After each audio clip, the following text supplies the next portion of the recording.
Look, man. Where? Oh, I see. Wow. My. Bowen, look over there. Wow, is that culture? Yes. Oh my goodness. Oh, Wow. Yeah. Las Culturistas.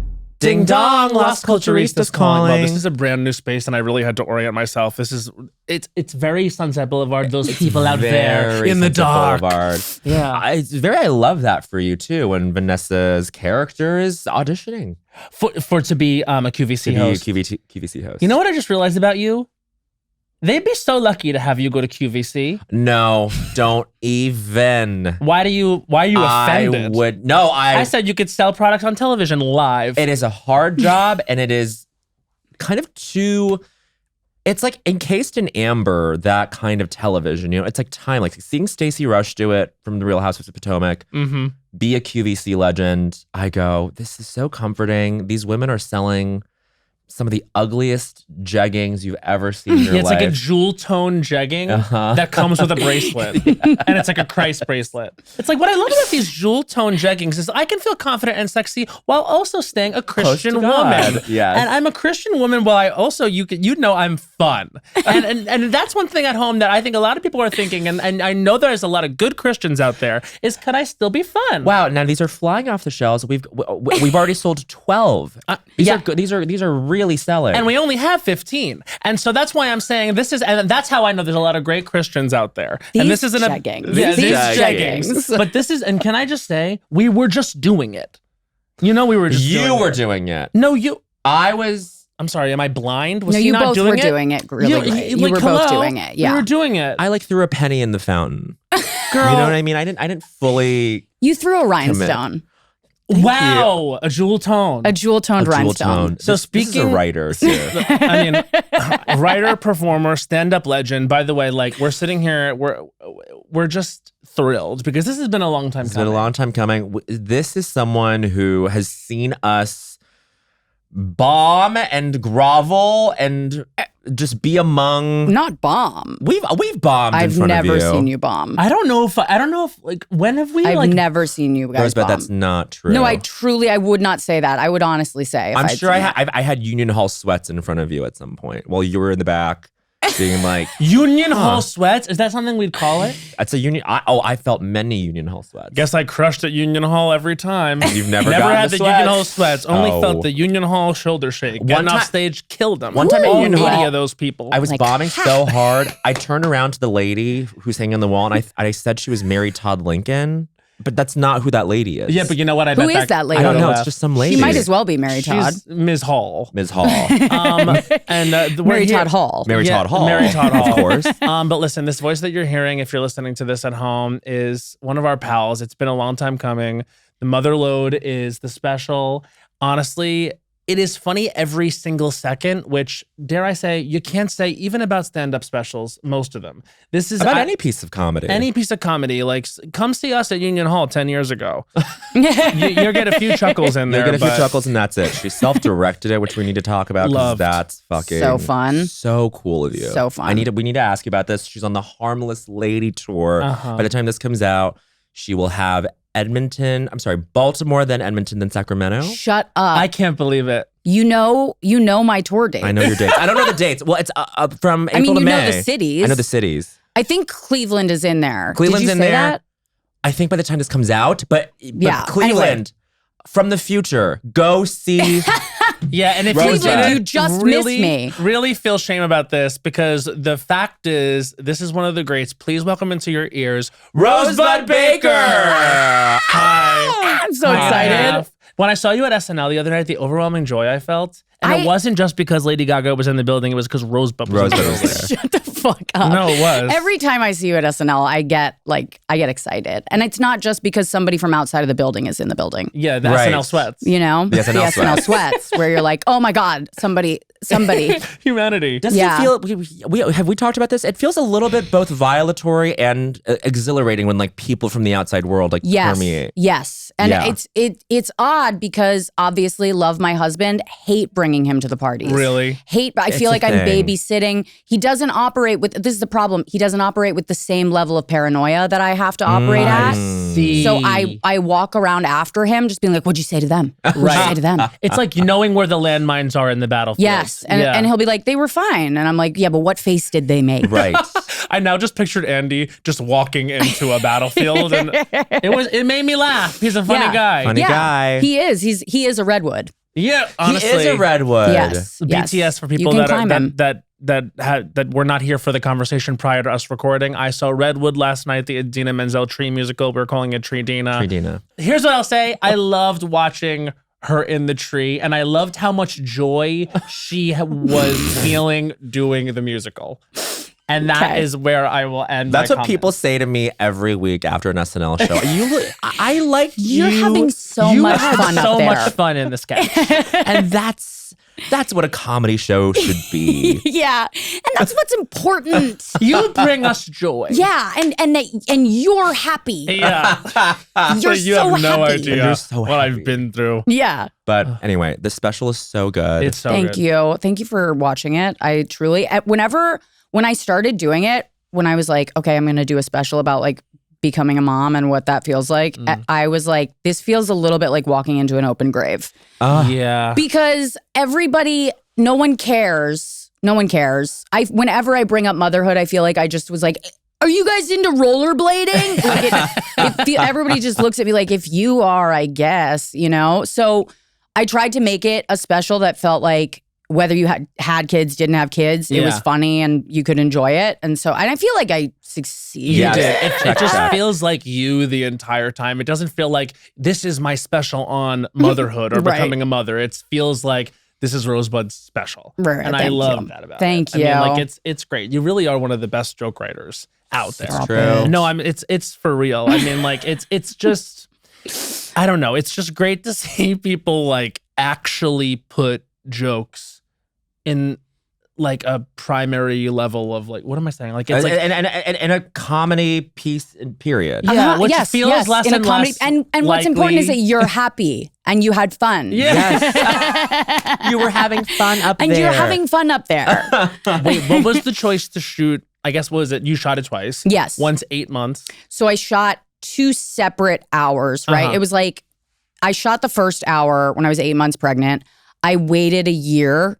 I took the jokes from that hour and I kind of like built on them based on my experience after having had the baby. Right. And then shot a second half of it a year after having the baby and combined the two into one special. Right. I love It that. was really fun to do, honestly. I mean, it was terrifying and crazy when I look back at it. I'm like, that was insane of me.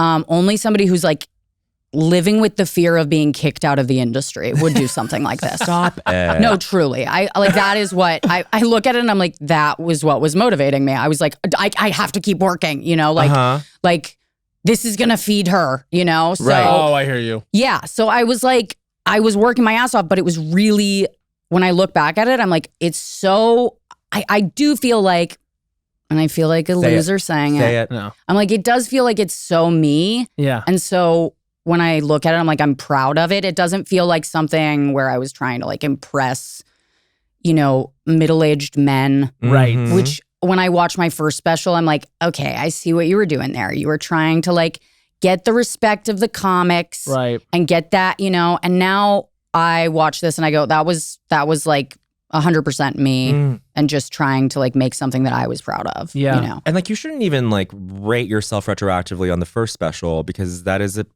unfortunately it's like this rite of passage that like anyone who's not like, those demographics of comedian, like we went through that phase. We're probably still going through that phase of like, I guess it should appeal to a general audience, which means inevitably like people that aren't like me. Exactly.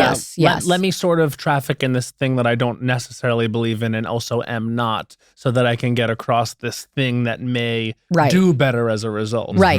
But then you find out it's a complicated thing, but it's like, no, just be yourself. That's what's going to connect you with people. And yes, that connects you with your fans, but it still doesn't really work in the industry. Yeah. They still will ask It's like you you to can do. build your own fan base. And Yeah. it's like the industry's still like, well, what about the men in Ohio? Right. Yeah. And you're like, right. oh, I forgot about them because I don't think about because them. I don't care.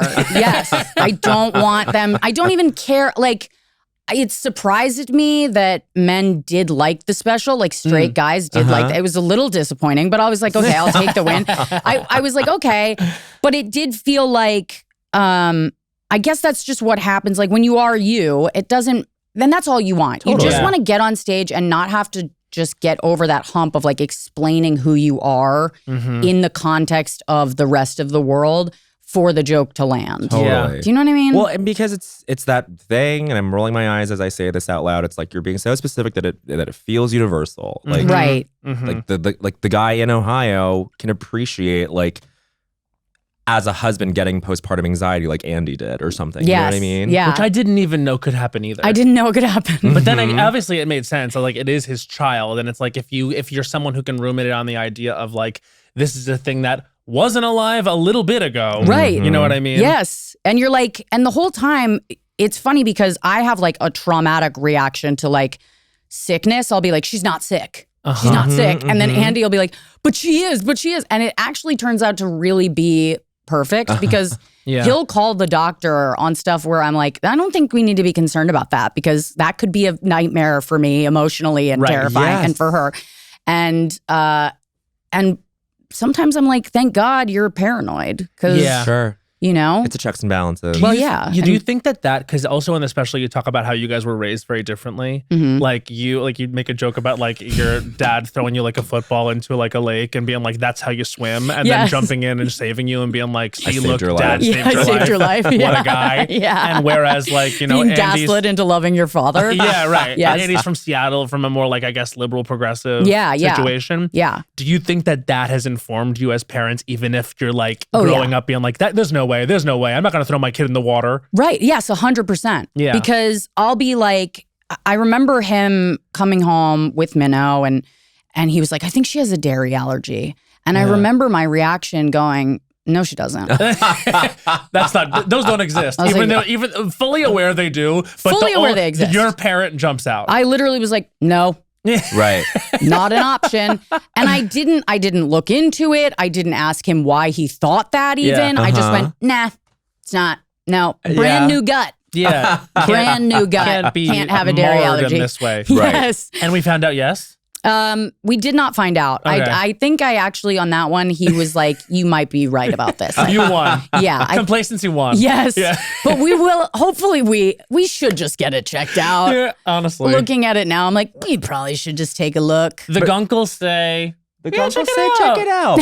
But then it reminds me of this other joke you have about your mom, like talking about like you getting a blood transfusion when you were an infant at a time when kids were getting AIDS from the transfusion. Yes. And you being like, well, did I have it? And then she's like, well, we never got it checked because it would have ruined your social life. Right. In first grade. Ugh. I'm like literally first grade, I think. She was like, you could have, we just never found out. And the doctor said it would be bad for your social life. I was like, no, he didn't. The waspy doctors. Yeah, I was like, absolutely not. No, I don't And think it's the funny doctor too, said because that. my mom, like the Pokemon evolution of my mother is like going from like Republican wife to like liberal divorcee I who love like it. paints in Maine. Love You know what I She mean? moved to Maine. Yes. And she is now very liberal in a way that you're kind of like, okay. Right. You're overshooting. She's overshooting, yes. Yeah. You know, Yeah. she's painting a Ukrainian flag in her garage. Sure. Yeah. And she's like, look at this, look at what I did with a big sunflower in the middle of it. You're like, cool. You're having a rediscovery. That's good. Yeah, no, that's good for you, you know? No, that's But then do you feel her brain in your head in this moment of parenthood? I do. That's a really good question. I feel like my dad's parenting had more of an effect, even though I was with my mom more. So, I mean, I think the artistic side of me is all my mother. Yeah. Like, she's a painter. Her whole side of the family is like all like writers, painters, you know, photographers. And your sister too. And my sister is in the art gallery world. She works in art. And so and my other sister's a musician. So it's all like, we're all very much that. Yeah.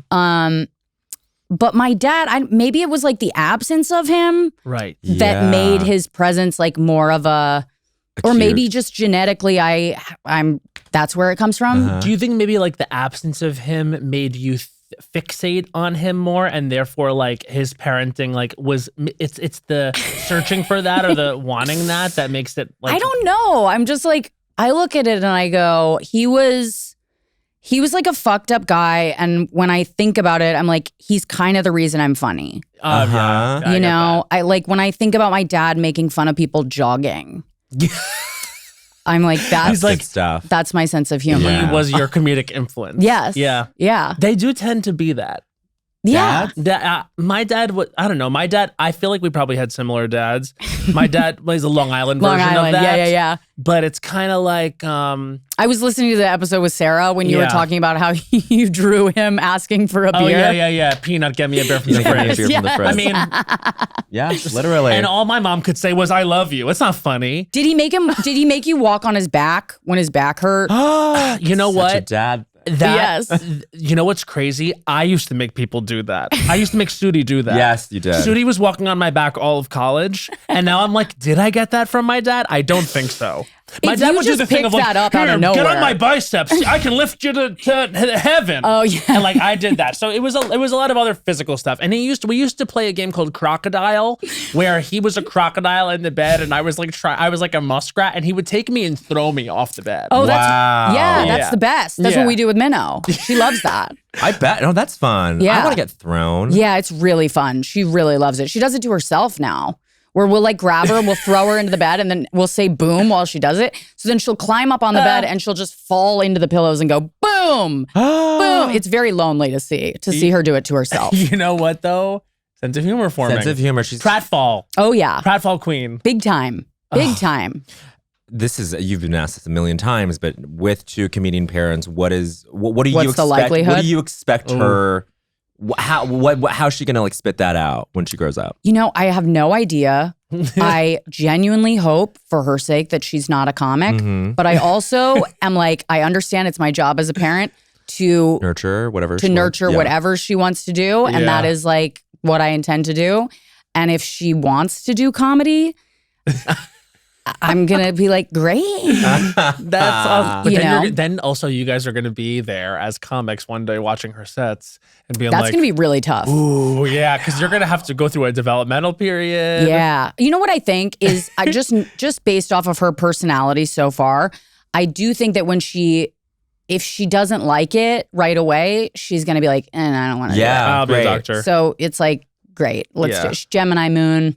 You know. Okay. Try whatever. Try a lot of different things, and then see what you like. By the way, I remember one of the times that we hung out at SNL in Bowen's dressing room. You came in and you were crowdsourcing names. Yes, I remember this. There was an era where you were like really looking to people to, because I remember you had like narrowed it down. Yes, yeah. And Minnow rocks. Minnow rocks. I love Minnow. It's like my aunt's Your nickname. aunt's name. I love that. I feel like it's just like a cute little homage to her, and yeah, it's fun to say. When I heard we landed there, I was like, I don't know if that was even in the ether at that time. I think I said it to you and Greta. You may have, and I think we did have a very positive response. Because we were going back and forth about the middle name. If you have Minnow, then what's the middle name? Because I was like, what about like Penelope? And then we were like, that's a little Wes Anderson. Yeah. You know, like Minnow Penelope. Minnow Penelope. Minnow Penelope. It veers on too much. Yes. Yeah. Wait, what is the middle name? It's Baker. Oh, great. Yeah. Oh my God. So I just made it Baker. Baker Oh, Haynes. that rocks. Yeah. Baker Haynes. Right? It kind of feels like a darling. It feels a little bit like it could be that, or it's like a welterweight from like the 1950s. You know what I mean? Not heavy, not light. Welter. Minnow B. Haynes. Yeah, Minnow B. Haynes. Minnow B. Haynes is the welterweight. Incredible author, I feel. Right? Of important feminist work. Yes. Yeah, or Minnow music B. producer. Music producer. One word, Minnow, like Willow. Minnow. Welcome back, Quincy Jones. Yes. Yes. Minnow B. Haynes. Minnow B. Haynes. I love it. It's fun. You have I think my favorite, there's a lot of, it's hard to pick a favorite, but I think my favorite currently joke in the special is being a mother in New York is like being a gay man in the 50s. You have to hang out with people who are like you, and it has to be in the park. Yes. You have to meet them in the park. Yes. It's like I don't know how anyone does it here.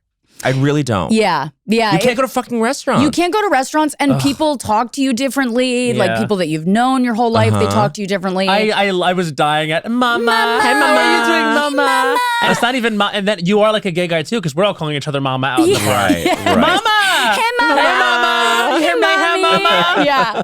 And the whole time, and you're judging each other. Yes. You're totally judging each other. Like, Have you how do made- you do it? Yeah. You know? Right. Have you made like mom friends explicitly that you actually like? It's tough. Well, yeah. So like, what are the challenges? I have not made a single mom friend. Wow. Yeah. I mean, I have friends who are moms that do comedy. Sure. Yep.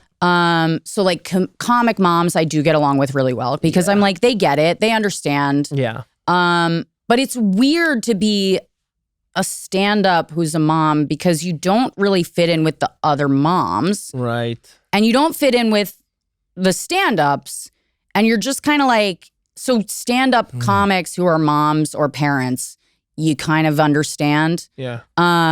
Because you really are living like a severed life. It's a weird It's like severed a double life. isolation. Yes. You know what I mean? Yeah. And you've got a crazy job, and it's like, that's I know. crazy. Andy went to a party last night for the first time. He like went to paintball with like a bunch of his friends. sounds fun. And he of all, came hell home yeah. and it felt like something like awoke in him. He was like, Great. he goes, I don't think I realized how isolating this is. Yeah. And I was like, yeah. He goes, that was the most fun I've had in years. Oh. And I was like, Wow. paintball. You know what I mean? Totally. Yeah. Why It's like, not? okay, whatever floats your boat, babe. Should we go bowling or something? Yeah, Like, like, I what think do we you should do? go Let's do paintballing now. Let's 'cause do now, a paint and sip. now I'm Yeah. gonna get literally. Now I'm gonna actually fixate on paintballing. I went paintballing once, and it was for a straight guy's bachelor party, And you had a blast. and I had the best time of my That was a life. straight guy's bachelorette. Yeah, Yes, literally. And it was yeah. like a lot of Yes. gay guys too. It was one of those New York theater straight guys who like Yes. has a lot of gay friends. Yes. So it was like me, Dave, our friend Ryan, etc. Like all getting Was it shot. Luke? Was this Luke's? Yes, it was Oh, Luke's. I love that. And we were all getting shot at by straight men, but it was like, I've dated so many of those like theater straight guys. It's actually embarrassing. Isn't No, it? Is, but but They you know all what? have the though? personality of like a New York cop. Yeah. You're like, what? Wait, elaborate on that. Well, me and Andy were talking about it. Like every like New York actor who's like a straight man. Yeah, okay, I think I know where you're going with that. Yeah, Do you know go. what I mean? They all have like a bandana as a bracelet.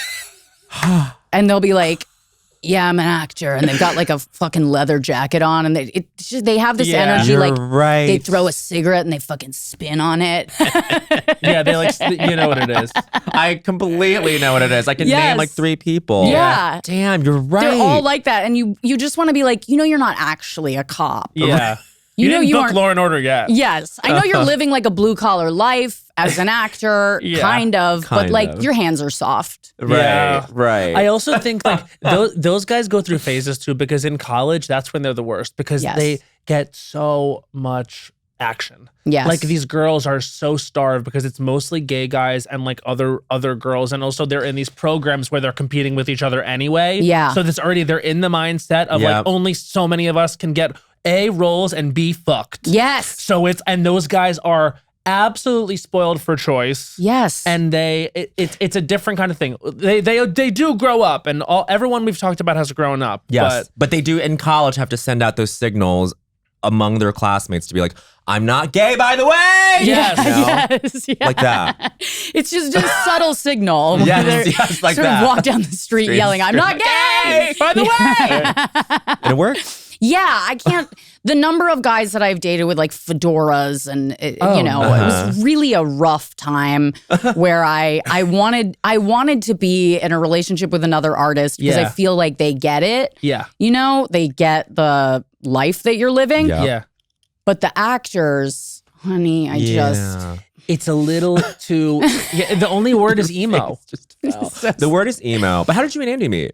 we met at Matchless, Bar Matchless, love it. years ago. And were you ever thinking like it'll be another comedian, like straight up stand up comedian, or were you kind of like? I did not know who it would be. I was Yeah. just like, I had gotten out of a relationship with a comic. Yeah. And then, and when I met Andy, I was like still with this other comic, by the way. And then like never really even saw Andy until like after that. Yeah. And I remember like meeting Andy and seeing him and him being like a very awkward human being. Mm-hmm. And he told me, like, we had talked for the first time in the day to each other. And he was like, I pretend, he goes, sometimes I feel like I'm pretending to be a human being. Oh, and I was like, you've said this. Yeah. And he was like, he said the thing about how he like talks to himself. He'll be like, good blinking, Andy, while he's talking to someone. And so I immediately liked him, but not in a way where I was like, oh, I gotta get fucked. You know what I mean? I gotta get dicked down. This guy who thinks about by blinking this- is going to absolutely give it to me in every which way. Going to split me in half. Not no, but also, you know, not like Not top of mind. yes, mama. Yes, mama. So Yes, mama might be title of Yes, it. Mama, And title. I apologize. It's so on the nose. it is on the nose. Yes, mama. Yes, mama. So I guess I just thought like, no, it's not going to be him. And I called up Sydney Washington after I realized I had a crush on Andy. To vet him? No, to be like, do you think I'm okay? Do you think I'm doing all right? And because he was so outside of, he's so outside of like my type and my, what I was like looking for. Sure. That I was like, do you think I'm everything okay up here right now? How have I sounded to you? You know? And she was like, oh, this is really out of left field. But she goes, but it makes sense in a weird way. And I was like, that's how I feel. And so we went on a few dates and then I knew I wanted to get married. So I said to him, you know, not necessarily to him. I just knew I wanted to get married. Yeah. So I was like, hey, sad news for you. Yeah. I want to get married. So if you don't want to get married, we should just start fucking other people. Right. And he was like, well, I don't want to do that. I don't want to fuck other people. And so he was like, I'll get married, you know? And I was like, you know, not to me necessarily. It was a weird conversation to have because you're not telling someone like, you got to marry me. Yeah. You just have to be like, this These are is my what I intentions. want. This is my cards on the table. Here's what I see. Right. And not even see for my future. This is what I'm like Trying planning for. Yeah. Yes. Yeah.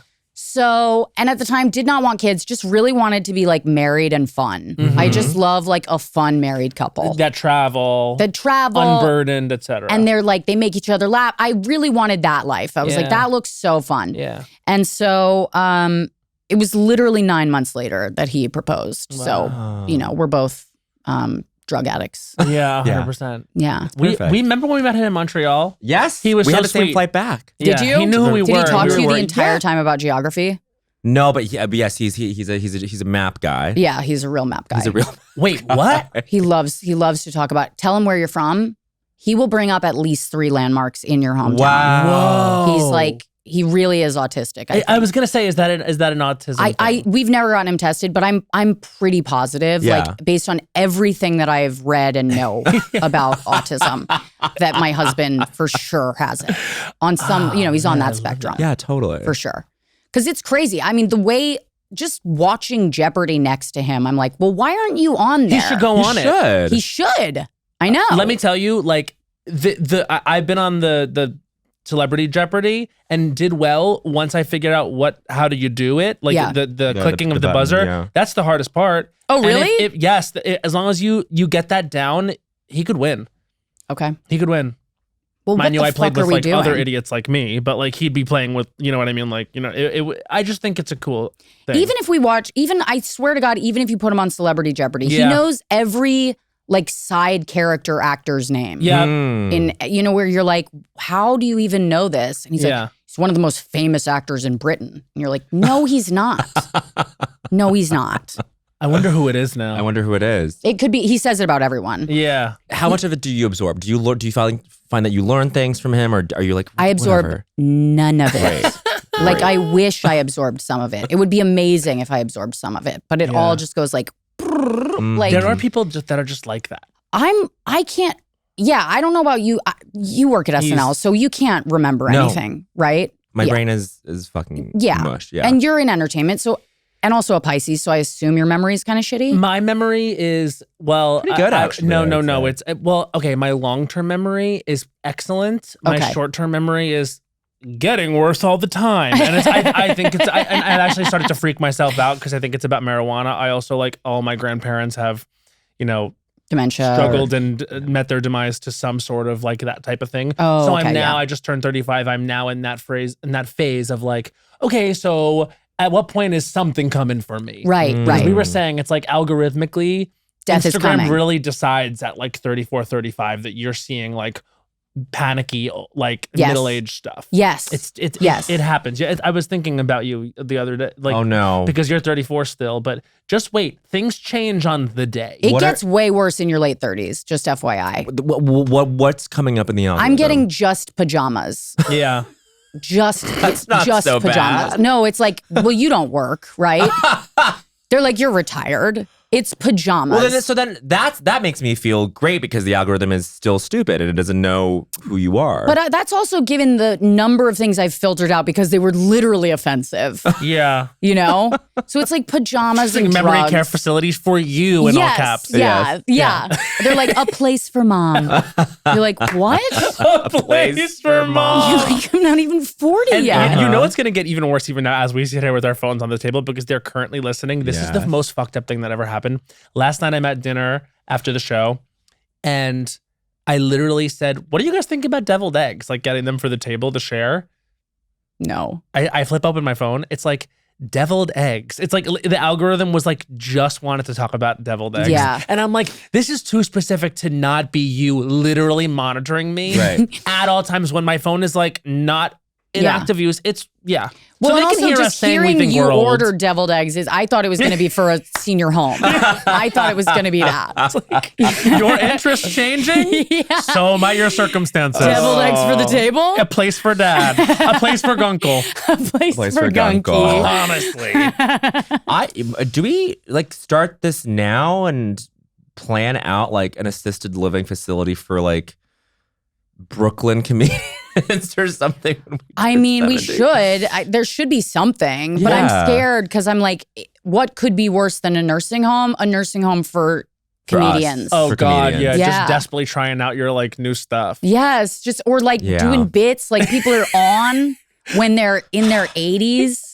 Like doing a bit that you're choking, but you are. Yeah. But you are. Or like doing a bit that you forget like something, but you have. Wait, that is my biggest fear when I'm on stage. yeah. I've had panic attacks What? about that. Of Where choking? I have panic attacks while I'm on stage about what if I had a seizure right now? They'd all think I was doing an act out. Yeah. They'd be like, Damn. she's amazing. She's so physical. And I'm like, I've never been physical in my act in my whole life. I don't know why I think this, but for some reason in my mind, they are all going to think I'm like Pablo Francisco. Yeah, and I'm yeah. just doing a full like, whoa, like, and I've had full panic attacks where I don't remember the entire set because I'm just like by rote memorizing, saying it out loud. Yeah. But in my Right. mind going, if I had a seizure right now, they'd all laugh. They'd Yeah. all be laughing. That's crossed my mind before. Everybody, if you see Rosebud Baker live and she seizes on stage, it's not an act out. It's not Yeah. real. Call the hospital. Yeah. She's immediately. suddenly a physical comedian. Something's wrong. She's having a Something's seizure. wrong. Something is wrong. Something's Call the deeply police. wrong, yes. Andy will be there. He'll call the police. If it was up to you, you'd be like, I'm fine. Andy's calling the pediatrician first. He's like, You have to come down. He's like, this is actually about my wife, but I don't have the doctor's number. Yeah. It's a terrifying thing to imagine. Yeah, I mean, but Yeah. the great thing though is like, I mean, as I was watching the special, I was thinking about it. I was like, God, like to have like that family unit in place does kind of like, this is like weird to say, but it does like, you have people that are gonna look after you forever. And sometimes I think about that. Like, I'm like, that's why it sounds weird to say, and like we all have it in some regard because like community has been so important in how we develop and stuff. But like for like queer people, like that is really important to have like your chosen family, et cetera, because like I need to know who's gonna check me into the facility. Yeah. me. Or just like end it, girl. No, Bring we me out can't. of mice I would and say men. the same thing to myself. Yeah. Literally. Yeah. I'd be like, please, just unplug it. I don't want to do it. Once we get bad news, let's commit to that. Mhm. Yeah, I'm telling you, of mice and men. that's interesting. Like, You want to be hugged to death. Yeah. Yeah. Kill me like he killed her, not the shooting Not the thing. shooting, just the Smother hug. me. No, just kill me like the little mouse. Yes, Like the little I mouse. was thinking of Hold me till you crush me. Yes. I was thinking of his mama that he shakes, not me remembering of mice and men. My long term, I'm telling you, it's crack. That is Crack. good. It's a crack memory. it's a crack memory. I think if you make it to the finish line, which is check me into an assisted living facility, I've made it to like 78 or whatever. Mm-hmm. God willing. That's the prize. Yeah. I hope not. That's That like sucks. that's the last tile on the game of life. You know what I mean? Literally. Yeah, but that being the prize, that has to bum you out. It's such a bummer. But I'm saying it's nice. Like I don't totally disagree with what you guys are saying, which is like just end it there. Yeah. You know what is like absolutely, you could go crazy watching it, is Gutfeld on Fox, which is like the Fox late night show. Mm-hmm. It is the absence of comedy. There is nothing funny happening on it. No, it's and really... yet the ratings are so through the roof that you almost have to wonder, it's like, are people watching it because it's like they feel it's like their political homework, or just because they don't trust anything on anyone else? Just Do they make the thinnest premises you have ever seen. Right. Yeah. Like, it's hard to... Here's the problem. To write a good joke, a premise has to be true. Mm-hmm. Yeah. You have to write a true premise Yes. to write a true punchline. Yes. Not that the punchline is supposed to be like true in the Factual. sense No, factual, but Right. like what we would consider a punchline. Yeah. Right. You cannot, that job is going to be harder and harder to do Yeah. because you're trying to write jokes about premises that are not true. Exactly. So, I mean, as long as everyone in that world is considering it to be true, I guess Right. it works. It must work because his ratings are so big. They're so much bigger than any of... Right. And I was telling you that the ratings is more of a function of like it being embedded in other news programming on Right. Fox. I hear you. Where like Daily Show could never get those numbers because it's on Comedy Central and no one's like keeping Comedy Central on all day Yeah. and leaving it on at night. But I guess and I completely get that. But my thing is like, I mean, it's on, they're hearing it. And Yeah, if there's nothing to challenge the idea that it's A, not comedy, and B, also not true, then it's just on and they start to believe it. I think I'm just like really realizing more and more that we're just in two completely different silos and there's really nothing to be done about it. Yeah. There's I mean, nothing you can do. it really is kind of, if you do care about like what is true, there are still journalists. They do exist. Yes. Right. You know, like I have found that even just at Update, right? We get a setup. Mm-hmm. I have to turn around so often and be like, hey, is this something I should be freaked out about? Or is this a headline that sounds a lot scarier than it actually is? Uh-huh. And most often the answer is like, you don't need to worry about this until this and this and this happen. Right. And who's So- telling you that? Like who? It's like, Che. Imagine, saying I it. go, Imagine. the beacon of truth. Che's in the office? Yeah. She came to work? Che came to work? What? We No, love you, Che. Just Josh Patton, Yeah. who studied political science So and like smart. gets, you know Oh, what I I mean? didn't know So that great. about Josh. Yes, yeah. We love He's- Josh. He's so smart, and oftentimes whenever I'm about to like freak out, and it's hard for me to write a joke when I'm like emotionally Of course. like, this is crazy. Yeah. He'll be like, it's not crazy for another 3 months. You know what I mean? And I'm like, oh, okay, all right. So I can budget the amount of uh-huh. Yeah. like fear that I have. Yeah. Uh-huh. Yeah. But more often than not, you can like look this stuff up. You can Totally. find out like if it's true and if it's not. Right, but I love that Patton's telling you, oh, worry about bird flu in June. Yes. Or whatever. Yes. Yeah. He'll be like, it's not a problem until this happens. Yeah. And I'm like, Once oh, okay. 8 million birds are dead, Right. text phone. Okay. Oh, we're here. Remember when Yes. I said June? Yes. We're thinking more April 15th. Yeah. Like I was so Tax freaked day. out about the flu meeting getting canceled. Oh, yeah. And like I was like, Uh-huh. oh no. And he was like, if it gets canceled in 6 months, then we're really in trouble. How does he know this? Because Because of the major? of the major, I guess. And he reads a lot. I literally just realized that I just went because of his major. Yeah. No, but that's an answer. Yeah, I He guess. is a very smart, He is. funny guy. Well, he's Funny also like, guy. I mean, it is like he's engaged in it constantly to do. I'm actually fascinated by how Weekend Update works. Like, do you guys work the same like Yeah. week? We work the same week. Like we go in Monday, Tuesday, Wednesday, Thursday, Friday. Yeah. We go in and we do like 3 to 5 pages of jokes a day. Uh-huh. So we just get like all of these setups, Yeah. and that goes out to everyone. I Yeah. don't know really why. I don't know if anybody. I know it's on the setups. There's a setups file in the server. Mm-hmm. And like, I'm like, Cast doesn't need access to this necessarily. Not really, but Everyone does. sometimes people use it. So Yeah. I guess. I truly speculation.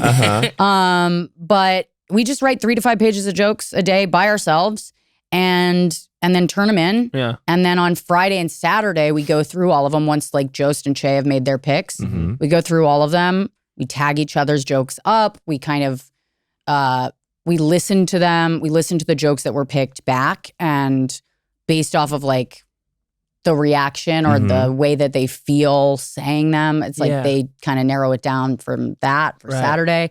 And then Pete has like such a hard job because Pete has to like make sure that the show has different topics, that it's covering a wide spread, and that things haven't been just blasted out already, that they're not telling jokes that have already been told. On like Colbert or Fallon. or, So Daily his Show. job is so hard. Yeah. I always think about his job. Pete Schultz, also one of the kings of Update. Yes.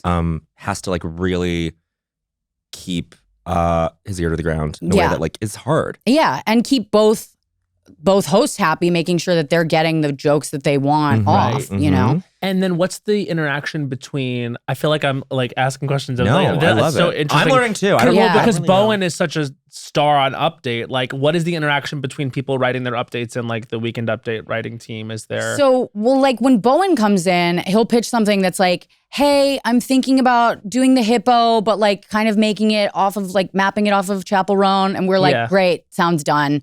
Yeah. Like that's just such a finished piece. You check in on Tuesday or Monday or Tuesday with like the premise. Yeah. With the update team. Yeah. And you come in and you're like, this is the thing. And then you go write it, right? Other times someone will come in and they're like, I want to do something that's kind of about this. And then we'll pitch on it and we'll help them and like write. And this is something that I actually didn't understand as a sketch writer on the sketch writing side, is if you go into Update and you're like, I have this idea for a feature, it's not completely done. You can sit down and pitch with them. They will give you a full, like, we'll give you like 2 to 3 pages of jokes. And I don't see it often get into the thing. Well, sometimes it does, but it's hard for people to understand that we're there for that. Yes, you know what I mean? yes. Because you just, in your brain, it's 2 different things, staffs. So you feel like you're just kind of chucking it, like just going back and forth. Well, I've never said chucking it before. No, you're we're nunchucking it. Chucking it really worked. You know, you're chucking it. Yeah. We just been sitting here chucking it. We're just chucking it. And I feel like when I say things about SNL, I forget, I lose my grasp on human language. I have no idea what words are. Yeah. When people ask and me I about also it. don't know what's safe to say. Like I'll say things and then I'll immediately be like, well, that's it. I'm gonna walk into the ocean. I'm cooked. Yep, Yeah. it's over. But so we're chucking it. We're back to chucking it. And you just think, oh, that's not really, they're not really pitching. Right. But we're totally pitching. You are. Yeah. You are. So there's that. Yeah. I honestly need to take advantage of that more. Whenever you chucking want. It. We chuck it. Come chuck it. I gotta come Go chuck it. chuck it. Just so everyone's clear, Bowen is wearing a jewel tone legging and a beautiful Christian bracelet. So I Yes. know he's a Christian Gorgeous woman when he says rhinestones. this. And when he talks about his Lent piece that he was going to Yes, I had a You Lent can piece. wear rhinestones on your vagina on our vagina. So and calm still down. serve Jesus. We sold 2, so these are flying off the shelves. There's only 3. There's only 3. On angel's wings. Wait a minute. That's a tattoo. I thought you were about to pitch an update. I thought you were going to go on update as like a QVC person. Oh, that's fun. Oh, yeah. Has anyone ever done that? Probably. I mean, like, Yeah, probably in the 50-year history of SNL. Me thinking no one's ever done it. Keenan as David Ortiz will go and sell like his fake product. I do love Oh, that. yeah. Always a blast. Yeah. Yes. No, basically the character was a Lent mascot named Lenny. He was in a friar's outfit, and he was like there to like whisper sweet nothings about giving up swearing and alcohol. And then Yes. he got up to sing a song, and then when he stood up, like titty mags and cocaine and would fall out. Titty mags. And then he would just be like, I'm a monk who loves boobs. Okay, I love it. And it was very much in my voice as a boob lover. Yeah. Yeah. But anyway, Did anyone pitch that you stand up and there is no robe? The robe yes, is, wait, someone did pitch the me robe is a that. halter top? Okay. See, I gotta chuck it with y'all. We got to come chuck it. We gotta come Go in chuck. there and chuck it. Okay, I'm going to chuck it in a different way now. We're going to ask you the central question of our podcast. Okay. This is the question. What was the culture that made you say culture was for you, Rosebud Baker? This is that thing that culturally it hinged you.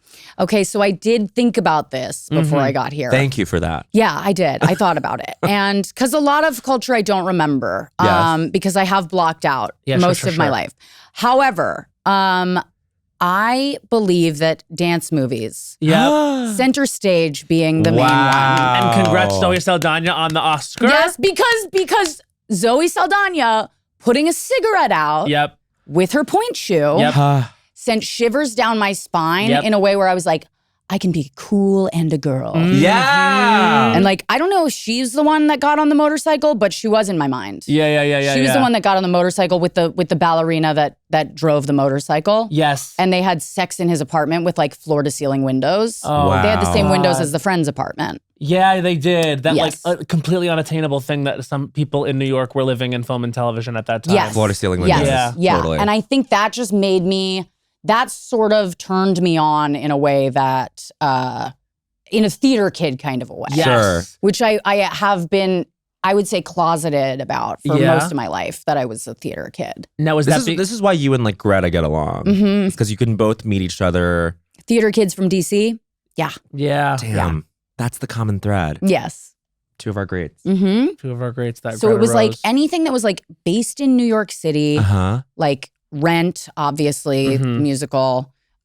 The Zoe Saldana putting out the cigarette with her pointe shoe. That image is very, it's formative. It's so, but I'm like, that was it. Yeah. That's That was the huge. moment where I was like, I'm fucking cool. Yeah. I'm gonna go to New York and I'm gonna be an artist in New York. Yeah. You know? And it's, that's fun. and I was like, And have edge, but also like be driven. yes, I'm gonna have Yeah. edge, but I'm gonna like eat cotton balls for Yeah, lunch yeah. to starve myself or whatever. Broccoli soup would be too filling. Yes. Right. Right. Yeah. Oh, I can't. Yeah, no. Yeah.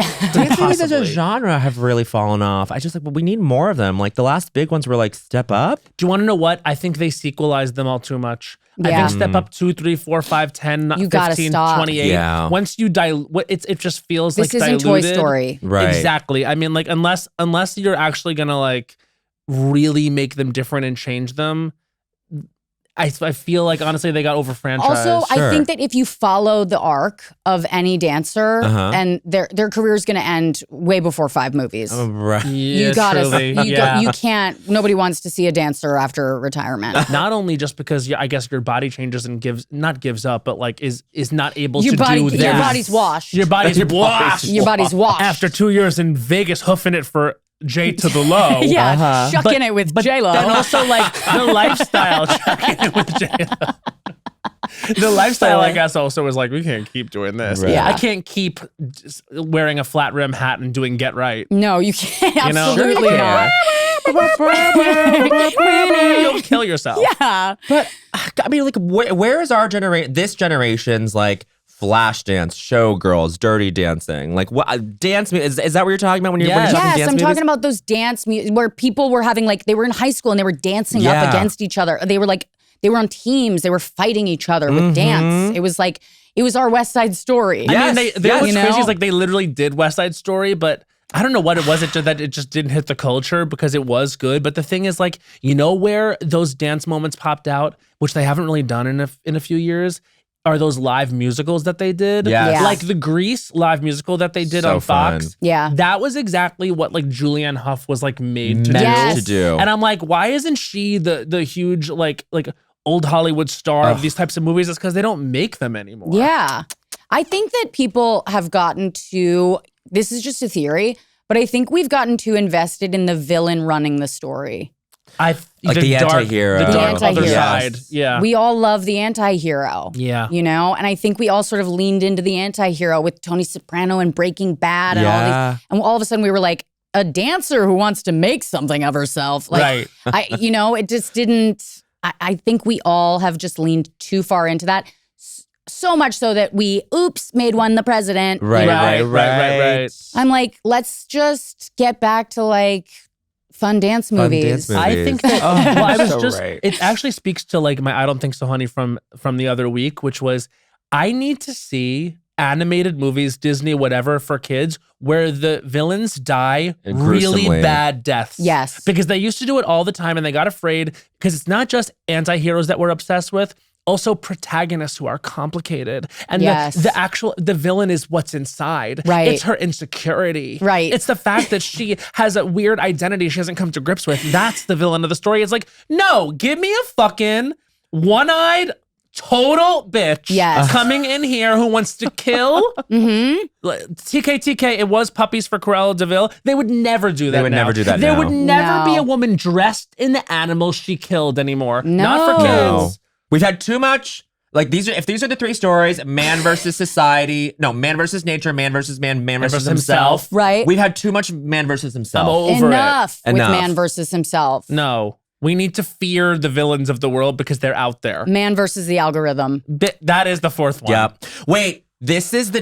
the new dance movie that we're all gonna write. It's the TikTok dance movie. It's people at a high school. They're all competing for TikTok dances or something, some bullshit like that. And then they find out the real villain is the algorithm or something. Yes. Oh, I love that. Or the guy running the TikTok cult that they're in. Yeah. Yes. But here's the thing. We need to reveal in the movie that the is the algorithm algorithm? actually Right. is a person with one eye dressed in all dogs. He's a killer. And we have to watch him Be pushed into lava. get Dressed pushed in into all lava, dogs. but it's not enough. He's like coming out of the lava and like Yes. crocodiles who can swim in lava rip him apart and we watch it. But first he comes out of the lava with Yeah. the dog costume, Yeah, and he's 100%. wearing a crocodile. Yeah, exactly. He's in the mouth, and he's like, guess what? I'm wearing this too. It needs to be a 4-minute death scene. Like what we Yes. did to Mikey Madison in Once Upon a Time in Hollywood. Like Yes. that she didn't deserve that. Some of these villains deserve actually she was in the Manson family. She did deserve She that did in the deserve film. that. Yeah, and she was also a ghost face. She Right. got stabbed in the eye. And Once Upon a Time in Mikey Hollywood. Madison has burnt to death in 2 out of I guess her 3 films. Ghostface and Once Upon a Time. in Yeah. Hollywood. Can I be honest?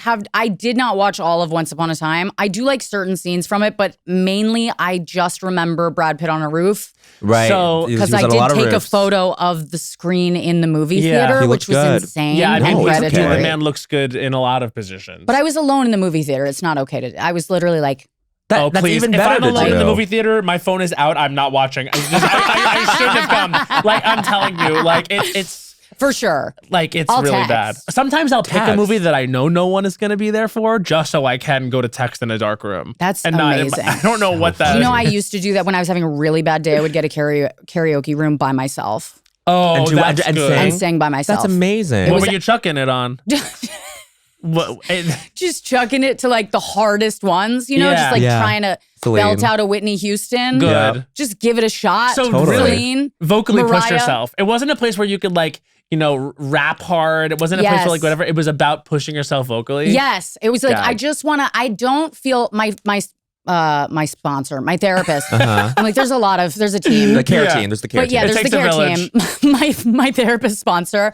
Yeah. He was like, you need to like yell in a pillow every once in a while. That's good. Because I was telling him how much I related to Walton Goggins in this Yeah, season of of White White Lotus. Lotus. And he Yeah. was like, Good. yeah, you should probably like yell into a pillow about that. And but like, I don't feel comfortable yelling into a pillow because that's insane. So if I go into a karaoke booth by myself, also insane, but fun. but no, fun. and also so much of why it exists.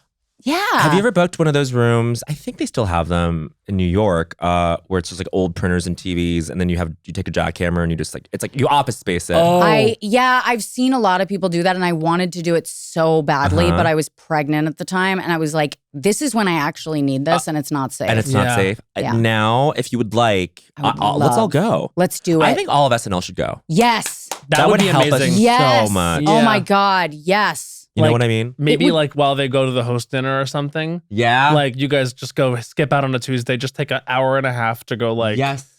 Like truly hammer down on these things. It helps. It really does. It would almost like I'll watch that that story about Larry David like yelling at Mhm. Dick Ebersol. Mhm. I'll just watch that when I'm in Just the story. just the story. Uh-huh. And I'll just, of him just yelling and saying this and everybody watching and then him storming out. And then I just like stop it. I don't even watch how he Uh-huh. showed back up on Monday. I'll just be like, yeah, good for you. You know, when I'm in a mood. Totally. Yeah, but it actually is a thing. I've never really thought about channeling my anger in that way. I know those rooms exist, but it was like a couple weeks ago. I was working out, and the guy who trains me, we were doing this thing where like he would throw a ball to me, and I would twist and throw the ball back, and I had to throw it as hard as I could. Yeah. And all of a sudden, I was like, wow, this is like the best and most alive I've felt. So literally yesterday in the shower, do you know what I thought? I was like, what if I just went and tried like boxing? Oh, Not with another person. Just literally just like hitting a bag. Like I actually think I could get into that because I didn't understand. And one of the things I've actually realized in my own therapy over the past few years, and I think we share this, is like actually how much anger I have about some things. Oh my God. And it's really very useful in like a the way your physical. voice, what happened with your voice when you said really? No. Really? No, I'm telling you. Yeah. Like he even said something about it, the trainer. He was like, oh wow, like he's like, you have some aggression. And I was like, yeah, I think it's really becoming apparent right now. But I thought to myself, like, what if I could just go punch something in a productive way? But I do think it's a slippery slope. Oh, think? Boxing to By MMA nature. to Rogan. You don't see me going MMA Rogan though. No, but sometimes I wonder if the two literally are, if it's unavoidable. Yeah. Like no matter who you are starting out, I Right. worry. Yeah. If one day we'll all end up at just different eras at MMA. It'd be so funny if you started boxing and within a year you were like straight. Was like and living listening in to Rogan. Austin, Twirling on a saying cigarette. as a slur. Twirling on a cig. It went from hey Spin on mama it. in the park to you're a faggot in a real way, living in Austin. Listen, anything's possible. Spinning on his Yeah. leg. Why is that the way that I think that's the most masculine thing? Which it is. We're not disagreeing with you. I'm like, what is wrong with me? And I'm like, Perfect. ooh, spin on it. Yeah. I'm really spin on into it. like, I think it's Zoe Saldana that did it to Yeah. me. So then when you moved to New York, like did that feeling wash over you of like, I'm Zoe? It definitely washed like over it does me. for all of us Like at it some does for- point. Yes. Obviously, at some point, I was like, I am Zoe. Yeah. But more so than I was like an amalgamation of these characters where it's like, which is hilarious because I was just like 20 with a drinking problem. Yeah. But I did feel like I was like, I'm a little bit Rent. I'm a little bit Center Stage. Yes. I'm a little bit Sex in the City. I'm Yeah, a little sure. bit Friends. I thought I was all of those things. Yeah. And truth be told, I was none of those things. I lived in a railroad in Greenpoint, the worst part of Greenpoint, with my ex and his metal band. Oh boy. So they were actually living there? They were living there. Uh-huh. Rehearsing Yes. there? They were rehearsing there. Damn, that's tough. No. They were yeah, it was tough. Because I hated their music, but I do hate metal in general. But I hated their music. And Were you honest about that? I wasn't, because truth be told, it was that or rehab. So I was like, I have to. I'm like, he like promised my family he would take care of me because I was supposed to go to rehab, and I sort of like I bamboozled. Yeah. Wow. And Worth it. yeah, no, I definitely took my parents' money and I told them I would buy a ticket to DC to go to rehab, and instead I stopped off in New York and I got off the plane and I moved in with my Wow. ex and his metal I band. didn't know this about you. Mhm. That is the Rosebud Baker story. So insane. Very Zoe. Love. Very Very Zoe. Zoe. If literally the energy of ballerina slipper. Yeah, cigarette. very Zoe, Uh-huh. but bloated and alcoholic, Uh-huh. and had not moved a muscle in terms of dance. Oh Yeah, my God. yeah. But I mean, everybody who moves to New York, it doesn't matter who you are.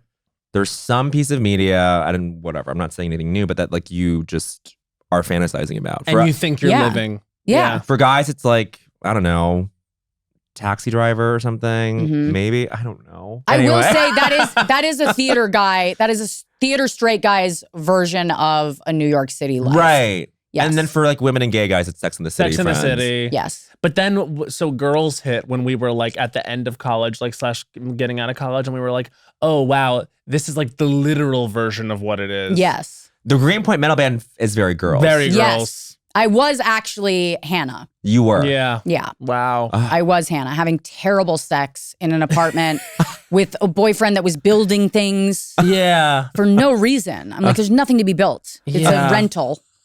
I can't get over that Adam Driver went from playing the weirdest fuckboy in Brooklyn to Kylo Ren.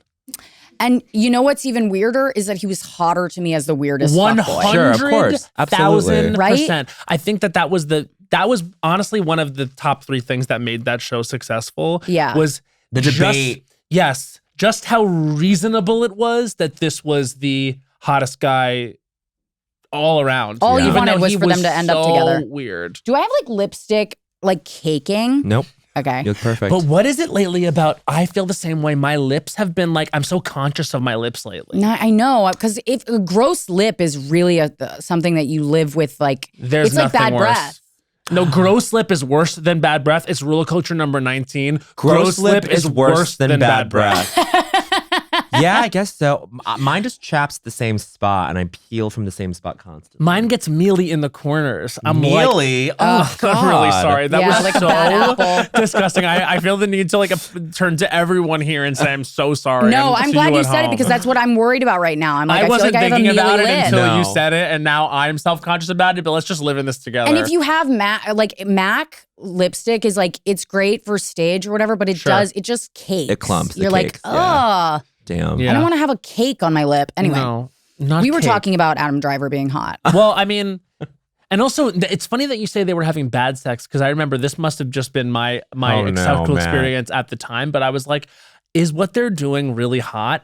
Because remember when he started dating Shiri Appleby in the show, and then he like made her crawl around on the floor, and he like came on her tits, and she was like, I don't like this. Yes. And I was like, oh, he has that weird sex that he loves with Hannah. Yeah. And I hadn't even, I guess that was like why the show was so you great needed the too. character to point out that it was label it as weird. No, it was just like, I guess what I was latching onto was I was like, there's really different modes of this. There's no such thing as like good sex and bad sex. It's like your Right. sex is your sex. Yes. And this guy and like his like weird like stuff like works for her. Like I was never Right. worried for her. Right. It just seemed like she was in a position where they were figuring it out sexually, but I was never worried for Hannah. Right. No, ever. I felt like it was odd to me because I was like, oh, this is a guy who genuinely loves her, wants to care for her, just loves her. Yeah.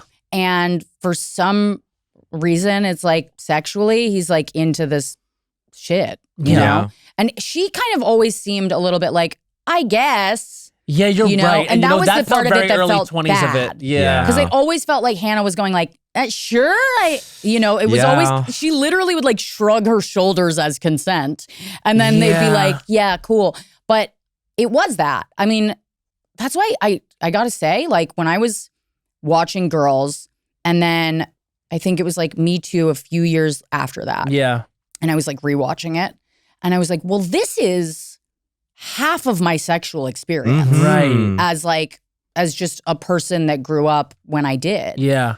So I'm like, so does everything, and I literally called my therapist. I was like, I actually just don't have the bandwidth for this. Yeah. Like, Your I was therapist like- said that, or you said No, that? I said that. Uh-huh. I was like, I don't have the bandwidth to break all this down. I'm just going to kind of push this Oh, down fun. for a while. Yeah. And he was like, hear you. okay. Wow. It's Yeah. like, what were we okay with, and what were we just like, oh, I guess this is what sex is. Like, I'll submit to whatever this is, despite the fact that like, because I guess what it was for me is it was like, well, this person that I'm having sex with can't have like a real relationship with sex in a way I don't, like a proclivity towards this thing he wants to do. I guess Right. we're just both figuring out, and it must be fine. Yeah. And then, yeah, wow. I'm like, And walking through sometimes this you in this meet somebody moment. and you're like, well, I was never into this before, but I guess I kind of am with you. Like you Yeah. never know. And then you're like, it's sort of a mystery that I'm going to leave unsolved, Yeah. Yeah. you know? But like that show kind of portrayed it in a way that I think we probably hadn't seen before. Absolutely. You know what I mean? Absolutely. In a serialized way, like, oh, you can track like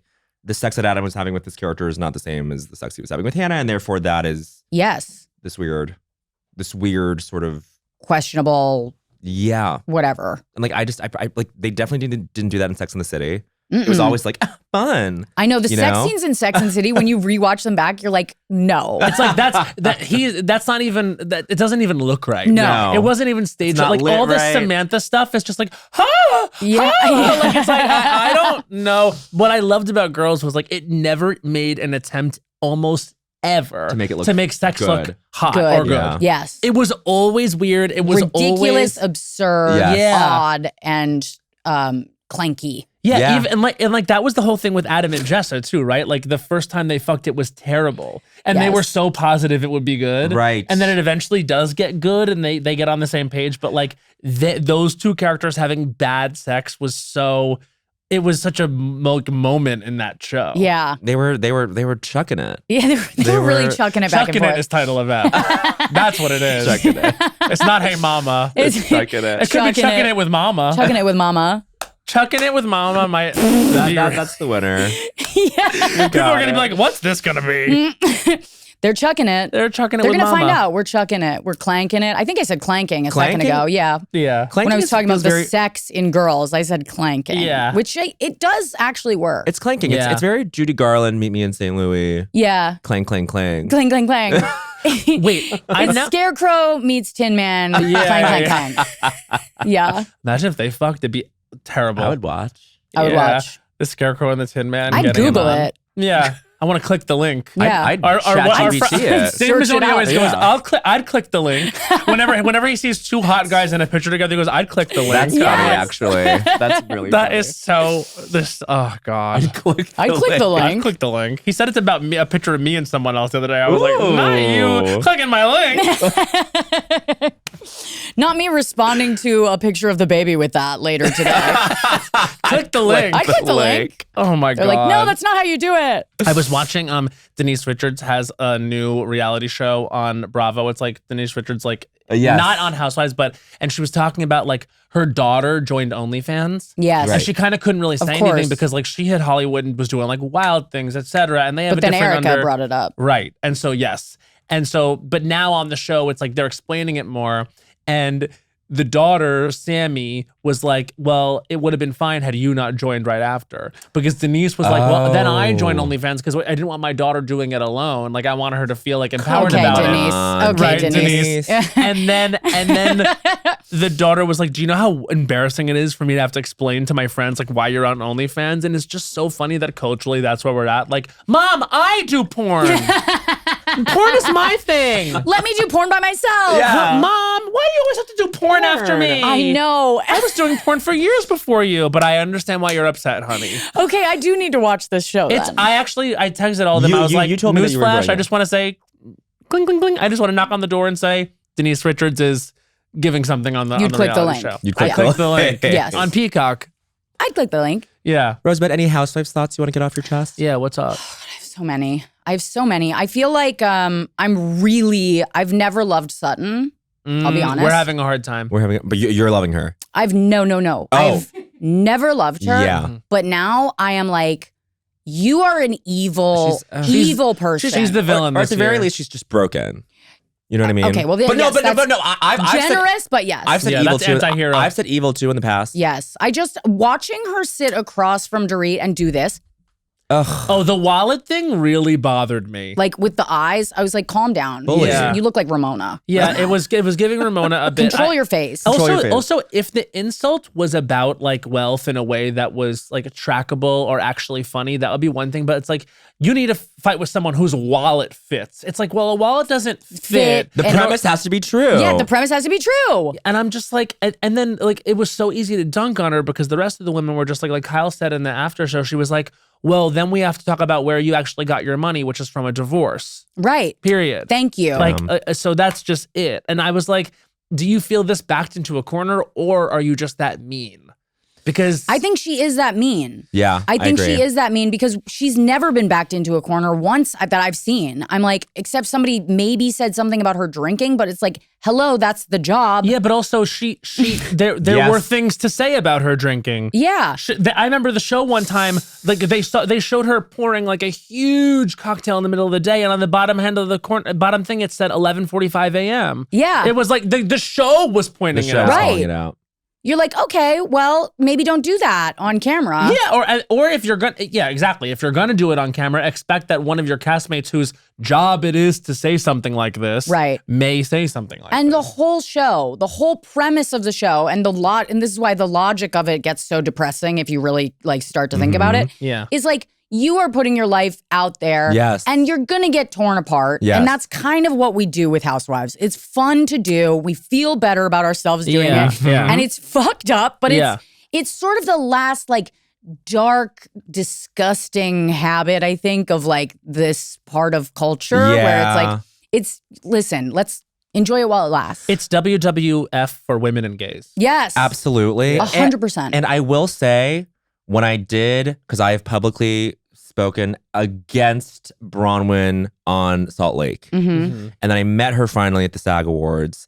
And then we had this lovely moment, and I explained myself, and I apologized for all these terrible things that I had said. Yeah. I said, you are ultimately a fantastic mother. She like shows up to all these rallies where she's supporting her trans kids. Yeah. Yeah. And then she goes, Bowen, I can take it. This is what I signed up for. I love you no matter what you say. And I'm like, oh, that's actually such a transcendent attitude about it. That's what I love about Bronwyn. Yeah. That is what I love about her. That was the vibe. At least I was like, I feel like it's the same vibe off camera. Yeah. You know, whereas Sutton, it's Dr.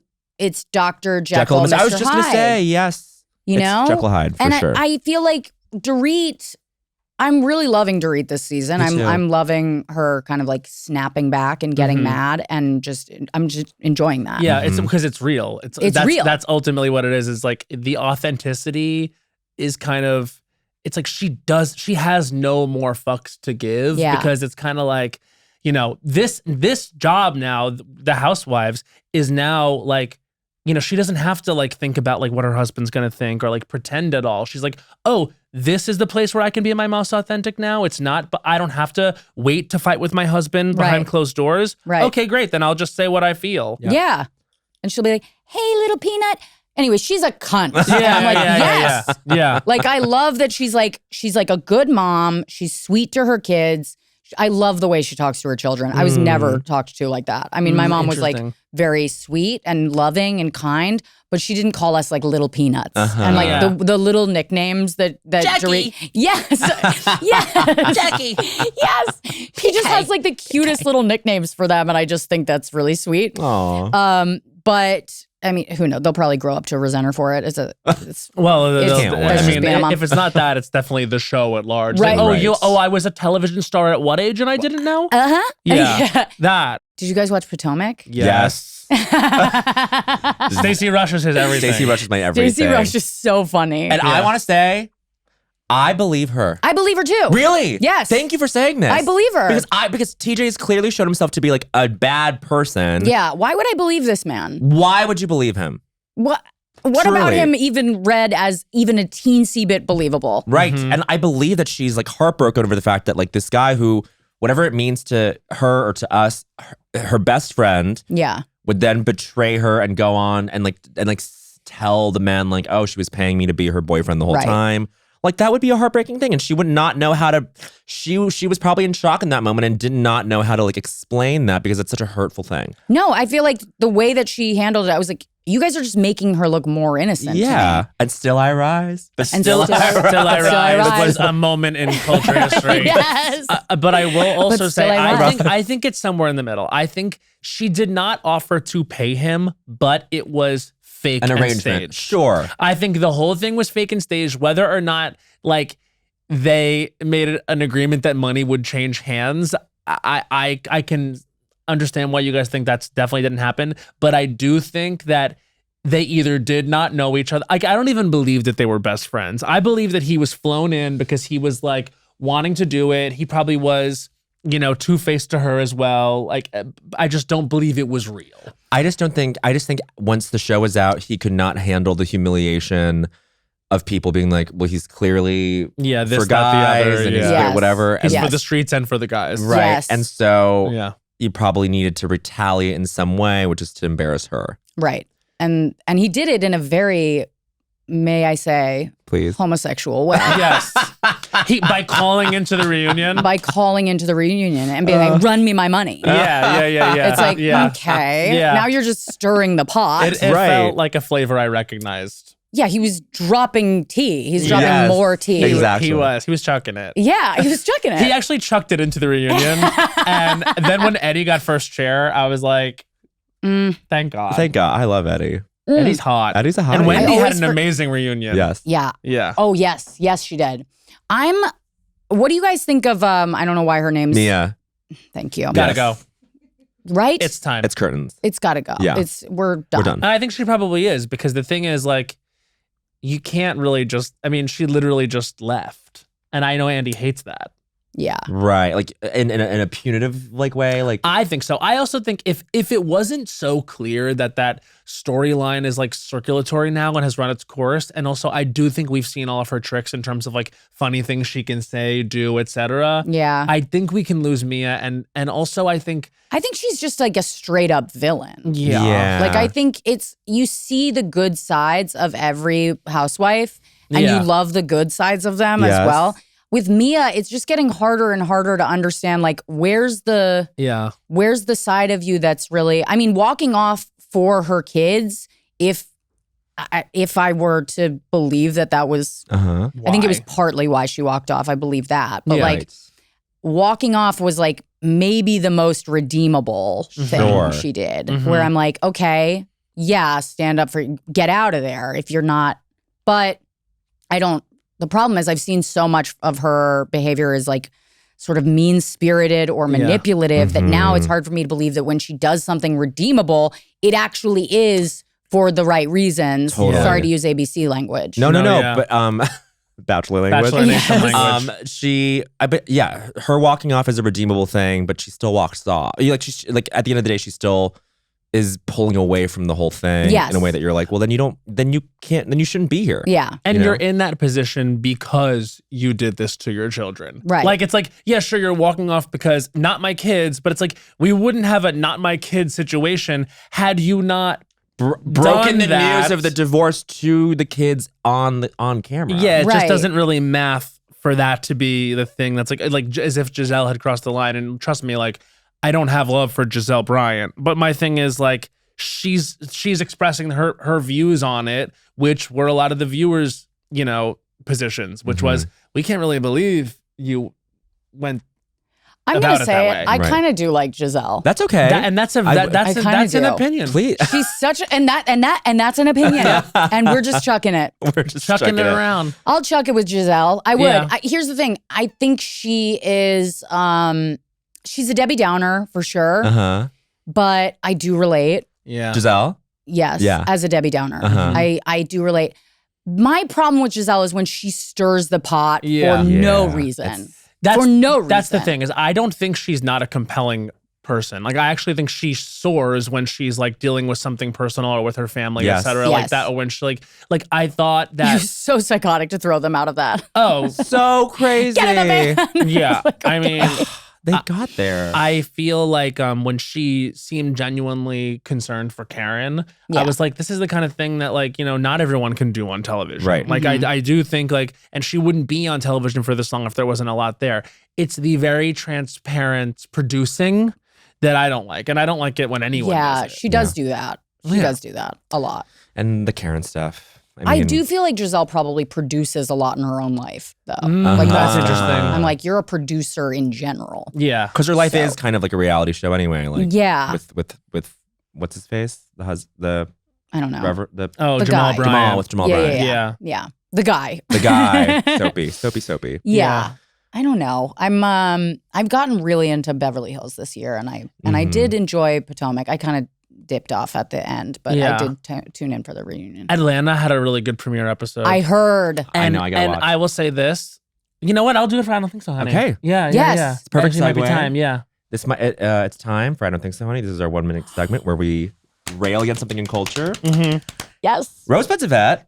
Mine is going to be controversial. Okay. Controversial. But you dropped wait, the so I. is mine. Yeah, because mine is Housewives related, and it's going to be controversial because I'm I don't. excited. And it might get me a little bit in trouble, but I'm going to do it anyway. Okay. Yeah. Okay. This is Matt Rogers. I Don't Think So, Honey. His time starts now. I Don't Think So, Honey. Hating on Porsha Williams for the stealing the man thing. I feel like we don't know what happened. And I feel like the thing with Porsha is I believe that she is a bleeding heart. And I believe that she is really susceptible to men and their manipulation. And that is not, it's a character flaw, but it's not an evil thing about her. I think when people are like, she's a homewrecker, fuck her. I hate the homewrecker label because I think it sort of gets across like an evil person that wants to ruin lives. I do not think that's who Porsha Williams is. I think that she was in a situation where, sure, she had met a woman's husband on television and then they got divorced. I think a lot can actually happen in 18 days. Maybe you're not a manic Pisces at home, 15 but I seconds. can tell you a lot can happen in 2 or 3 days. Yeah. I've been in situations I didn't want to be in, but my feelings and my heart were telling me one thing. And I think it can happen when you are Porsha Williams seconds. or Matt Rogers. And if you are, give us our identities back. But I don't think so, honey, condemning her for this thing, which obviously didn't work out. She's also paying for it now. I don't think so, honey, this attitude. And that's 1 minute. Lovely. That's how I feel. Like, I feel like, of course, when I heard that Porsha had gotten with Simon Guobadia, who's Fallon Guobadia's ex-husband, like that soon after, I was like, wow, that sounds Yeah. like a really weird situation. But I just don't like it when people are like, fuck her, homewrecker, etc. There must have been cheating, etc. It's like, you don't know. Like, a No. lot could have happened in that 2.5 weeks afterwards. Oh my God. And matters of the heart are complicated. I got engaged in 3 days during the pandemic. There you go. That's what I'm saying. But some of us cannot sit home alone. Yes. Yeah. Yes. Love that. Yeah. It was really that short. It was 3 days. The engagement was 3 days? No. We got engaged within 3 days. Wow. Like pandemic lockdown started 3 days later. That's this is chic. what I'm saying. That's It's like, great. You know how we'll know she's a villain? If she shows up on the show with one eye and she wears a cape made of dogs and Yeah. someone pushes Yes. her into the lava. Yeah, Yes. in this world where villains look like villains from now on. Please. Yes. Please. One-eyed bitches. One-eyed My thing is, bitches. like, there's real villains out there. One of them is president.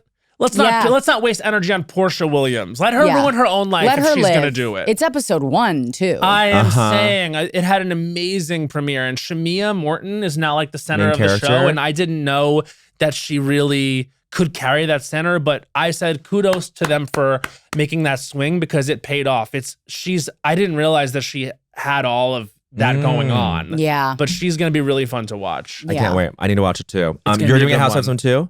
Yes. Okay, Oh, then no, I'll do one. no. I'm not doing Housewives. Okay, so you'll go next. I'll do one anyway because I have an idea now. Okay, good. This is Bowen Yang's I Don't Think So, Honey. Time starts now. I don't think so, honey. Ashley Darby, because you know who might have also paid for her significant other? Ashley Darby. Who is that guy? Who is that guy? And she can't even take a joke about how he does look like Jack Harlow. And even if he doesn't, Wendy still made a fun joke. The premise has to be true. The premise is he looks like Jack Harlow. And I mean, Ashley Darby, the nonsense you pulled this season, you receded so far into the background this season that I forgot you were even on the 30 damn show. You didn't seconds. deserve to sit that close to Andy at the reunion. And you should have owned up to the lies you did spread about Eddie, because even though that did not come from you, you helped bring it to a national platform on the show, and you need to take some accountability for 15 that. seconds. I've never found you funny, never found you cute. You look good in drag, I guess, as a man, but was good. otherwise, I don't care for your antics anymore,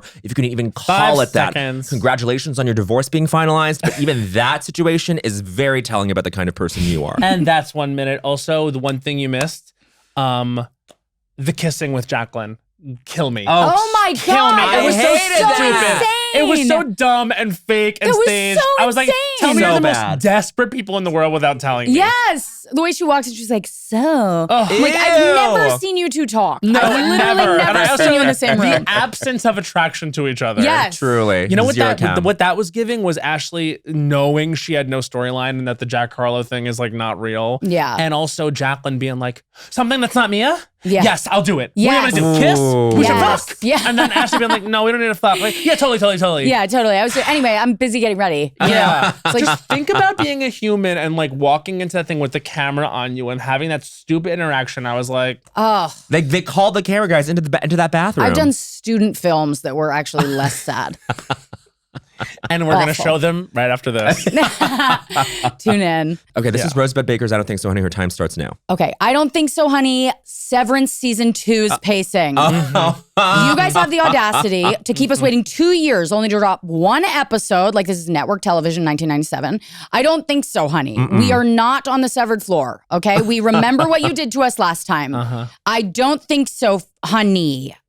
We are 5 episodes in, and what do we have to show for it? A little espionage, a little cryptic workplace dread. That is a Tuesday for us. Yes. Okay, Yes. where is the momentum? What happened? Where's the the hell just happened energy that we just signed up for? Because right now, honey, it feels like I'm sitting through a corporate training video. And the pacing, I've had actual miscarriages move faster. Okay, the whole show is just walking, 15 seconds. staring, whispering cryptic nonsense like the baby goats. Bitch, what about the goats? What about? Okay, And I swear if one more character just stares at something for a full 15 seconds instead of saying 5. something, I'm going to throw my Apple TV remote into the ocean. Okay, there's so much more. I don't think so. Honey. And that's 1 And minute. that's But 1 continue minute. on with your thoughts. Can I? Yes, because Yes, literally, please. what else do you have? I have so much more. I literally am like, I have a lot of feelings about this because I've stuck with it until last episode where there was like 4 bottle episodes in a row. Are you kidding me? It feels This like is what people I'm are hearing. starting to bail. I'm getting upset. Yeah. And listen, if they can land the plane, God bless them. I will Right. be blown away. I trust them to land the plane just because it feels like its moments of greatness are so great. But I would agree. I had a really hard time with the first season because sometimes The pacing on that was also, Patricia Arquette literally went to an old friend turned enemy Yeah. who did not want anything to do with her. Yeah. Was like, please, I need to borrow your truck. Mm-hmm. He's like, no, why would I give you my truck? She gets in the truck. He's like, Yeah. okay, yeah, I'll drive you somewhere. Then she gets out. She's like looking for something that she literally contacted a past friend turned enemy for. Walks into the house to go look for it and fucking takes a 6-hour nap. Yeah. Looks for it for 2 minutes, takes a 6-hour nap. I was like, what? So what are going you on? looking for? What should I be paying attention We'll to? have to hope it pays off. For me, the second season just needs a lot more Patricia Arquette. Yeah, Like, that was one of the great things about the first season. I agree. They needed a lot more Patricia. I mean, what they gave us of Patricia is, I'm not happy because she's amazing. Yeah. And she was so good when she was like, "Ah!" like Yeah. just female rage behind the wheel of a car. I Yep. love that. Yeah. I love a woman on the verge. Yes. You know, and then this whole episode, this whole thing where they're trying to explain what her whole deal is with Lumen. Yeah. And also, why does everybody talk so fucking stupid? They're What is severed. this? They're severed. They're Just say severed. one sentence like a human being. I mean, Sure. that's part of why I love that the character. Zach Cherry's character? Yes. Yeah. Where The normal guy. He's just like, "What's up, guys?" Yeah. Instead, they're like, "We're gonna tend the garden." What garden? What garden? Like, What what even? tending? Where even is that? Yeah. What about the baby goats? And what about the fucking trapdoor or whatever? I don't care. Is I'm it like, feeling losty for some? Well, I think, well, it's interesting. Like, I've actually heard that a lot of people that are watching Severance and absolutely loving it are really not liking White Lotus. And I think that you've heard a lot of the same things about them both being slow. So, and then my friend said, Whitaker said this the other day. He went to go watch White Lotus with a bunch of our friends who love Severance. And he said they were watching White Lotus like, that's a clue, that's a clue, that's a clue. Oh. And I'm like, oh, so I get it. It's like some people want to watch this like it's like a puzzle. And other people want to watch it like it's like a show. satirical comedy. like And it's so- gossip. Exactly. Right. And so I am, give me gossip, give me my like delicious That's so little. funny because I literally thought when Helena came in, I was like, good on her because the way that I would have been fired for sexual misconduct on day 2 at that office just Right. for trying to make something happen in Yeah, that yeah, yeah, drab yeah. ass skinny world. 100%. I'm like, God bless. She's Yeah. the only person that's made anything happen. But I just think it's like, it's funny that these two shows are on at the same time and like the water cooler shows of the moment. And they Yeah. obviously come out week to week, which, forbids people from binging them. Yeah. And I think it has something to do with our attention spans that we're saying slow. But also the fact is like, I guess when there's a lack of prestige elsewhere, we'll just sit and have to wait. It's Right. I just think two of them are offering two different things. Severance is a puzzle, and White Lotus is like a prestige soap. Well, Severance needs to release all 3 of the last episodes together because honestly, I need to be able to speed it up myself. Because if it's Sure. appointment television Yeah. and I'm falling asleep in the middle of every episode, Right, that's a problem. I mean, I will say I'll take 50% of that's my life. Also. Yeah, right. But like, come on. Come on. Come on. Yeah, whiz bang, something. Yeah. It's a lot of stuff lately. Like we just watched a movie that was, it promised more action than it delivered. And I'm like, well then, I don't know. I think people would sign up for something that was like a slow burn thing. But Yeah. it is nice to say I it am a White beforehand. Lotus girl though. I love Us White Funny that you Lotus. said that because I didn't realize I was No, like, I don't That's even the think split. it's moving slow. It's just, it's funny the people that are saying it's moving too slow are the puzzle people. Who are watching it, who love a show that is moving, that is in fact moving too slow. yes. I'm gonna say something, and this is just the next extrapolation of what I've been saying for years. Chuck it. And Netflix has been doing this. I would encourage other streaming platforms to do this. 1.5 speed. 1.5. 1.5 speed. 1.75 speed. Even 1.25. Wait, Yeah. no. You're anti this? No, Of this course, is I understand. I understand if you're anti. I used to be anti this. Why is it a bridge too far for you? that Walk makes me through so it. sad. I know, but Because we are watching television, we are not reading. fine. You're right. Actually, that's a great argument. You know what it reminds me of? Okay, it reminds me of like when I was drinking, right? Mm-hmm. I would, if a friend was like concerned with my drinking, I would adjust my life to make way for my drinking. If we start that with TV, if we start adjusting our lives to make up for our short attention spans, Yeah, that's that is gonna a fuck very us. slippery Okay, slope. you're right. I take it back. You know what though? I will say It's scary. Yeah, what you're about right. for the mind? So yes, for something like prestige, like these shows we're talking about, yes, that's art. It is paced. It's edited. It's like specifically made for whatever. But the pace is relative, and that's why like I think 1.5 is fine. But anyway, but initially, but now I take it back. Okay. But I used to really get upset when people said they listen to this podcast at like 1.5, sometimes 1.75. How are you doing that with How? us? Like that must sound Truly, crazy. how? Like I'm in my brain all the time, and I don't want to be in your brain all the time. Like I am running that fast all the time. If you can listen to us at 1.75, clinical. I've been sitting here for an hour looking at you guys going, wow, they're so good at just getting it out. 9 years in the At game. like talking, just getting it out quickly and quick-witted. I have been asked by people I'm on dates with, like, so how much dead air do you have to cut out? And I'm like, we don't do Not that. And they're like, No. what? And I'm like, yeah, we we talk. pick it up. Yeah. We'll pick it up, and It's we'll keep amazing. going. It's amazing. I was literally talking to Rosebud. Sarah about it this morning. I was like, I don't know, they're so quick, they're so good. I was like, it takes me so long to form a thought. That has proven to not be true here today. well, because I honestly, you've been chucking it hard You've been and chucking fast. it. I've been, You've been been- chucking you- it, but that's because I drank so. I was chucking back coffees. Uh-huh. You over-caffeinated for I Las Culturistas. over-caffeinated Was it that something that on Celeste and purpose. Sarah told you to do? No, but I did do it. I did it when I talked to Sydney. She was like, remember, because I talked to Sydney last night and she had just come from an espresso and I was like, you're like a different person right now. I love what this is doing for you. Yeah. And she was like, I feel like I really had a good set or whatever. And I was like, okay, I'm doing that tomorrow. Yeah. Yeah. He's a Celsius king. I'm a Celsius king. I mean, the whole office is Celsius I love now. Celsius. It's so good. We love it. It's so good and it's so much better than coffee because I do just feel like I am on a steady stream of crack cocaine. Yes. Yeah. It's just XR, extended release crap. Yes. Yeah. No real like, whoo, like it just sort of slow up and then pew. And then you're not. And you're what's- landing upside down, but it doesn't matter. It doesn't matter on Celsius. Yeah.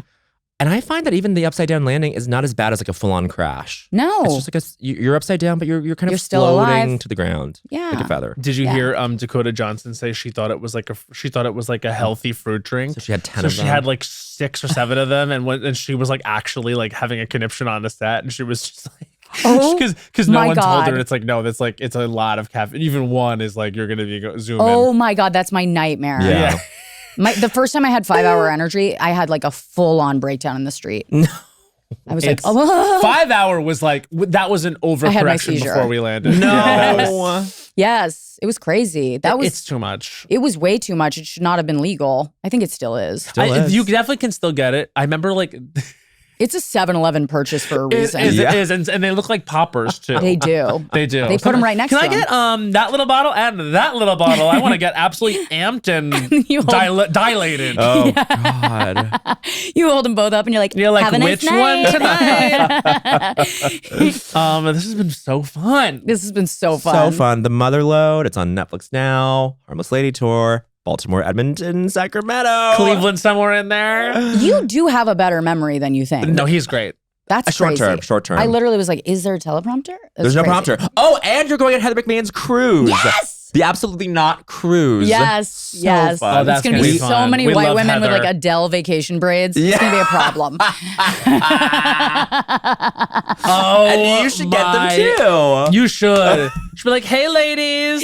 No. Is everyone feeling like Adele tonight? I was just like imagine I go in there with like full extensions, like actual wefts of extensions, trying to braid those. Absolutely. I want them to be really visible. Yes, really Like, visible. Chunky, visible. My favorite thing is like I'm like this. someone who could, yes. someone who either doesn't care or doesn't know that their extensions are wildly out. Yes. That was me on my wedding. and it's a look. Oh, I bet you looked amazing. They show up in the pictures. Yes! Yes, I look like fucking Heather on the beach. It's crazy. Guys, I need to tell you something. I need to. Oh my god! yes. Yeah, wow. That made it even better. Okay. Even better. We Okay. love you Well, so this was much, amazing. Rosebud. Thank I you for love you coming having guys. you. Thank you so much for having me. This Of was course, so fun. This is a joy. Well, we end every episode with a song. That's right. There's a fire burning in my heart, reaching up. Wait, hold on. It's Donnie's last day with us. Bye, And Donnie. It's Donnie who operates our cameras. It's our last day for us. He's literally the cutest person in the world. So we just want to say he's moving on to another job. And actually, the song that we want to sing is, what's a goodbye song? I hope you dance. I hope you dance. Donnie, we hope you dance. We hope you do well in finance. Do well in finance. Yeah. Yay, Donnie. Las Culturistas is a production by Will Ferrell's Big Money Players and iHeartRadio podcasts. Created and hosted by Matt Rogers and Bowen Yang. Executive produced by Anna Hosnier and Hans Sani. Produced by Becca Ramos. Edited and mixed by Doug Babe and Monique Laborde. And our music is by Henry Kaburski.